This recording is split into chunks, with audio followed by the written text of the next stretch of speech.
बोल सांचे दरबार की जय। 13वां अध्याय। ऋषिराज कहने लगे, मन में अति हर्षाए, तुम्हें महत्व देवी का मैंने दिया सुनाए। आदि भवानी का बड़ा है जग में प्रभाव, तुम भी मिलकर बेश्य से देवी के गुण गाओ। शरण में पड़ो तुम भी जगदम्बे की, करो श्रद्धा से भक्ति माँ अम्बे की। ये मोह ममता सारी मिटा देवेगी, सभी आज तुम्हारी पूजा देवेगी।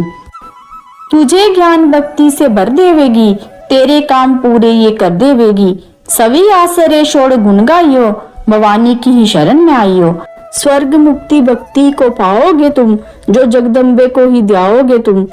चले राजा और बेश्य ये सुनकर सब उपदेश, आराधना करने लगे वन में सहे कलेश।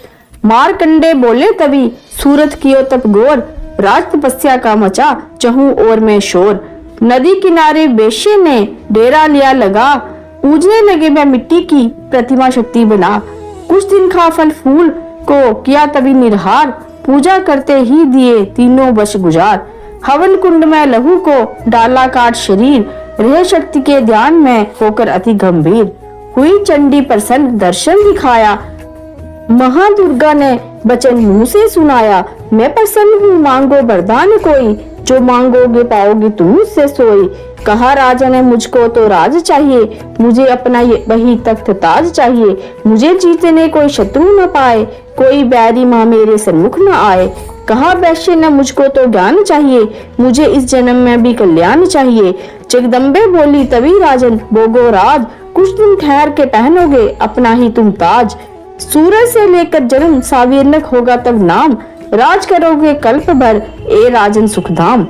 वैश्य तुम्हें मैं देती हूँ ज्ञान का वह भंडार, जिसके पाने से ही तुम होगे बब से पार। इतना कहकर भगवती हो गई अंतर ध्यान, दोनों भक्तों का किया दाती ने कल्याण। नव दुर्गा का पाठ का 13वां ये अध्याय। नव दुर्गा के पाठ का 13वां ये अध्याय। जगदम्बे की कृपा से भाषा लिखा बनाए, माता की अद्भुत कथा भक्त जो पढ़े पढ़ाए। सिंह वाहिनी दुर्गा से मन वंचित फल पाए। ब्रह्मा विष्णु शिव सभी धरे दाती का ध्यान, शक्ति से शक्ति का ये मांगे सब वरदान। अम्बे आदि भवानी का जश गावे संसार, अष्टभुजी माँ अम्ब के बरती सदा भंडार। दुर्गा स्तुति पाठ से पूजे सबकी आस, सप्तशती का टीका जो पड़े मान विश्वास। अंग संग दाती फिरे रक्षा करे हमेश, दुर्गा स्तुति पढ़ने से मिटते भक्त कलेश। बोल सांचे दरबार की जय।